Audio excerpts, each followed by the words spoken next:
Well, hello everyone and welcome to the plot tour for March. And as usual, we'll kick off with the rhubarb bed. The rhubarb is doing its thing, putting on fantastic growth. And actually the taber is looking pretty good now, it's bursting away there. We got the tulips coming up in amongst a lot of nigella. We have to thin that out. There's an iris coming there, it's a lovely purple iris.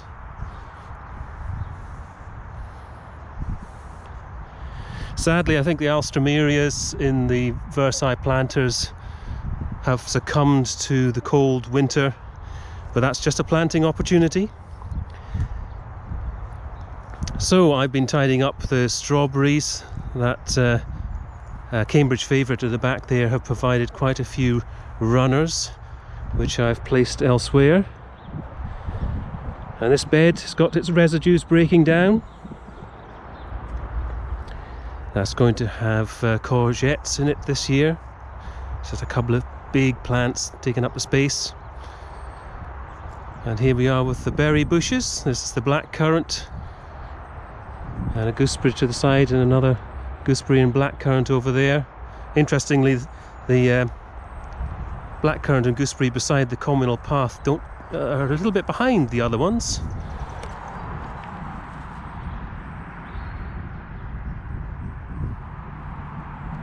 So I've got some garlic around here that from last year. See how that does. Carrot bath is all prepped and ready.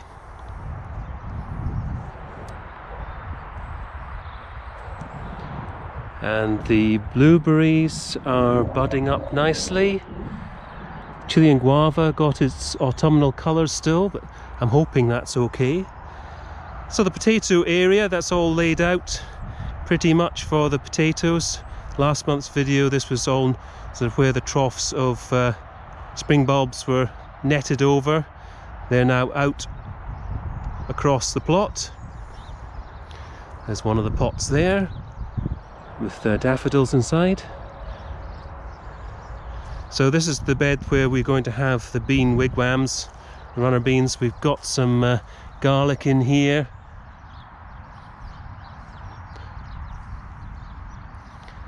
And this is going to be an experiment bed.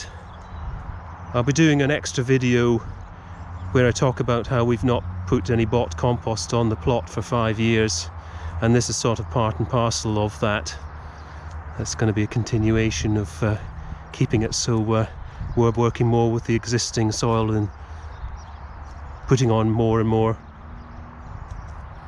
So some onion sets went in under here just this morning. And we got a couple of cardboarded beds just warming up for the season. So this bed has got some garlic in it actually, it's got some down here.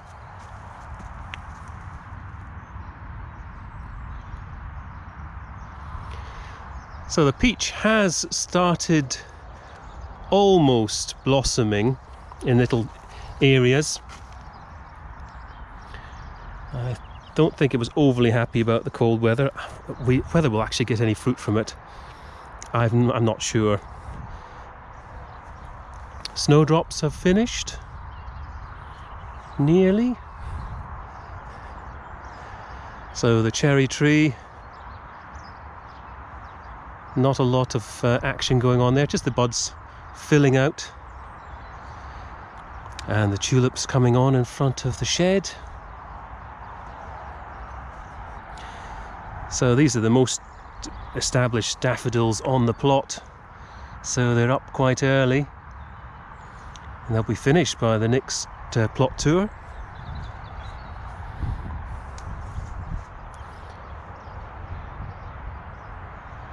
So we've got some signs of life coming with the flowers. This is a bowl of beauty peony. There's some pink buds coming there.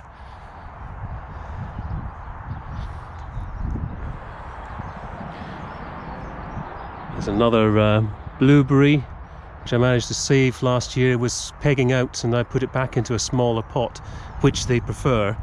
I was a little bit ambitious with the size of pot that I'd potted it onto. So sadly, no sign of any frog spawn in the pond. Having seen frogs there for the first time last year, I was hoping, crossing my fingers, but it doesn't look like anything has happened there. So we got some little daffodils here, Rip Van Winkle and the like.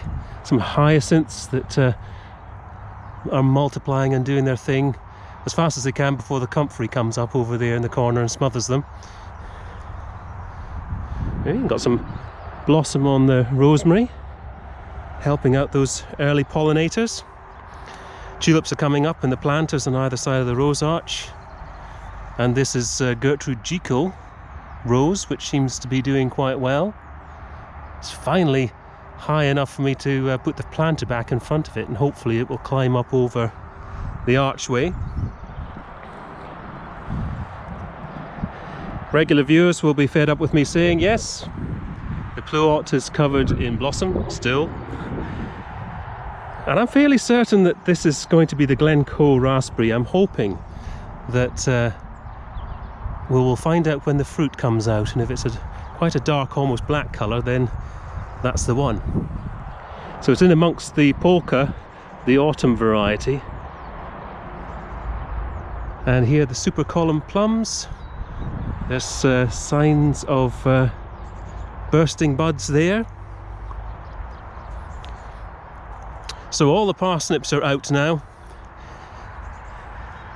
They were starting to get a bit woody, and all the leeks have gone as well in this front strip here. So this bed is prepped. It's mostly the residues from last year are breaking down. And this is a bed of garlic.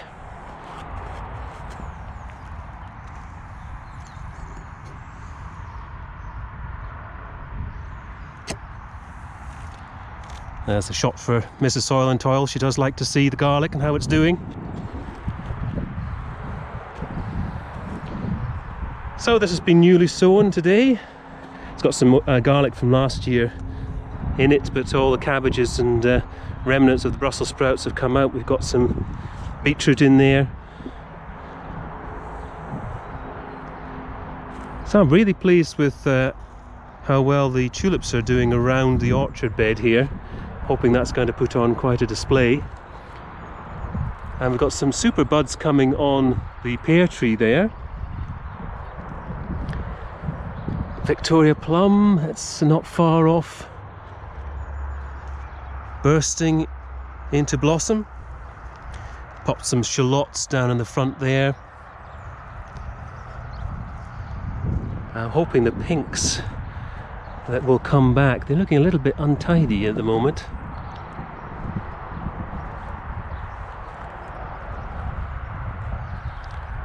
So this gage is absolutely covered in buds. I'm hoping they're going to be fruit buds, but they could be leaves. We will find out soon enough. So lots of buds coming on the Merton Nave apple there, and this damson a little bit behind. So blackcurrant cuttings are in here. There's lots of signs of life on that, but that could just be from the sugars left in the actual cutting itself. But I'd like to think that they root pretty easily. And we've got some borage coming back. That's coming back from the self-sown from last year. These are the strawberry runners, just newly put in there this morning. Oh, this is the pruned back Golden Celebration rose. And we've got some sweet peas under here, which I must water before I disappear. So daffodils coming up there, and unfortunately the rain gauge has succumbed to all the ice and snow, and the bottom is cracked, so I'll need to replace that for future readings. So I hope everybody's keeping well, and I will catch you in the next month's video. Bye for now.